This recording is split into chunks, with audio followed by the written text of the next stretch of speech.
Bonjour à tous, j'espère que vous allez bien. Il y a quelqu'un qui m'a demandé si le visa touriste du Canada est plus facile que celui des États-Unis. Je voulais seulement lui dire que le tout n'est pas de choisir un pays. Le problème, c'est pas le pays. Le problème, c'est ton dossier. Le problème, c'est toi. Il y a des gens qui ont réussi à avoir des visas pour les pays les plus compliqués au monde, mais ils ont réussi à avoir des visas parce qu'ils répondaient aux critères. C'est le premier principe. Est-ce que tu réponds aux critères?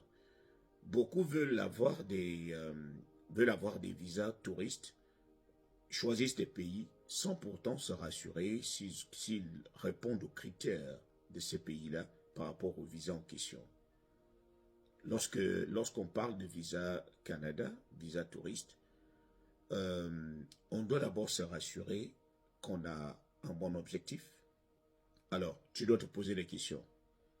Qu'est-ce que je pars faire exactement au Canada? Où vais-je?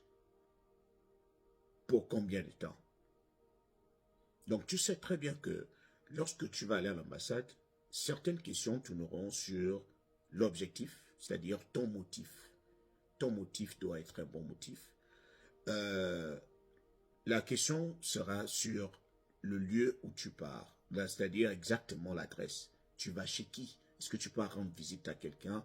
Est-ce que tu pars pour un business? Est-ce que tu pars à l'hôtel?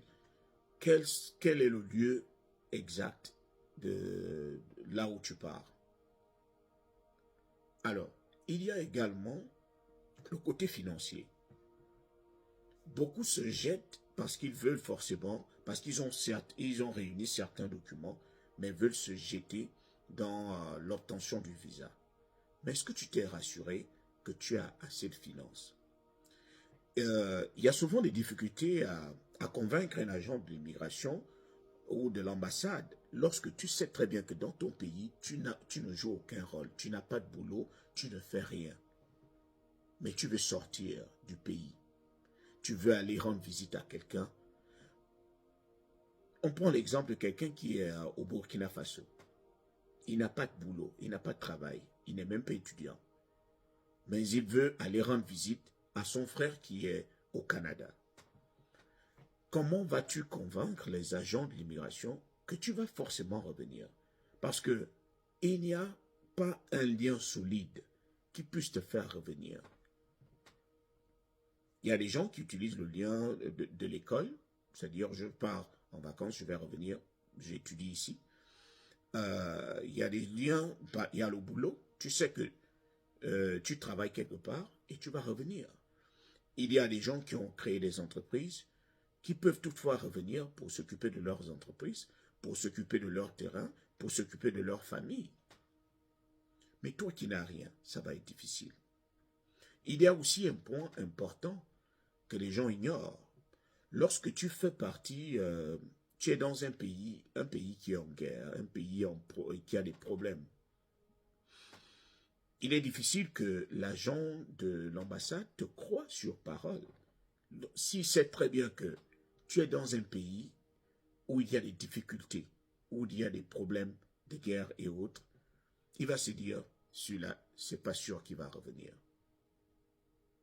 Donc il y a ce point-là également. L'objectif, où vas-tu? Pour combien de temps? Est-ce que tu es sûr que tu vas revenir? Vérifiez d'abord que vous répondez aux critères avant de vous lancer. N'allez pas dépenser de l'argent pour rien. Ne passez pas votre temps à tenter l'obtention d'un visa plusieurs fois. Sinon, imaginez, vous demandez une première fois, vous demandez une deuxième fois, vous demandez une troisième fois. Votre nom commence à aller dans la liste rouge. On va commencer.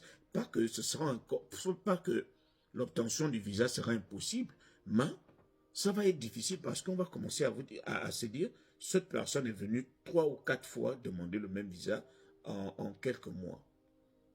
Quelle est réellement l'intention de cette personne-là? Donc, maximisez, si c'est votre première fois, maximisez. Rassurez-vous de répondre aux critères. Je vais me rassurer que j'ai assez de finances. Imaginez quelqu'un qui veut venir ici, qui veut venir au Canada, mais qui a 1000 dollars canadiens en banque.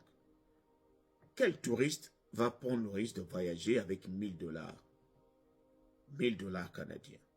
Sauf si tu arrives à prouver que quelqu'un d'autre va te back up, va te supporter financièrement. Peut-être la personne chez qui tu vas prouver que moi-même je vais soutenir cette personne qui vient me rendre visite financièrement. Si c'est dans ce sens, ça peut aller. Mais ne prenez pas les risques parce qu'il faut prendre le risque. Réunissez d'abord répondez d'abord à tous les critères. Est-ce que je pars chez quelqu'un? Pour combien de temps? Est-ce que j'ai une adresse? Si je dois louer une chambre d'hôtel, il faudrait que je prouve que j'ai assez d'argent. Surtout pour ceux-là qui disent qu'ils ne connaissent personne au Canada ou aux États-Unis. Tu dois réunir un peu de fonds. Tu dois prouver que tu es capable de te supporter financièrement et de revenir. C'est ça. Donc, réfléchissez bien avant de prendre le risque d'aller demander un visa, de peur de subir des refus et des refus et des refus.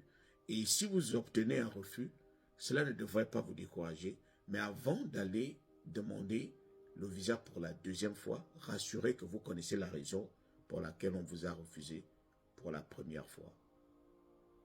Donc, si vous connaissez déjà la raison, vous cherchez à améliorer votre dossier avant de repartir. Donc, les amis, si cette vidéo vous a plu, je dis bien si elle vous a plu, vous pouvez la partager pour que les autres aussi apprennent également. Vous pouvez liker, vous pouvez commenter, laissez-moi vos commentaires. Je les lis, même si je n'ai pas assez de temps pour répondre à tous les commentaires, mais je fais un effort. C'était le général.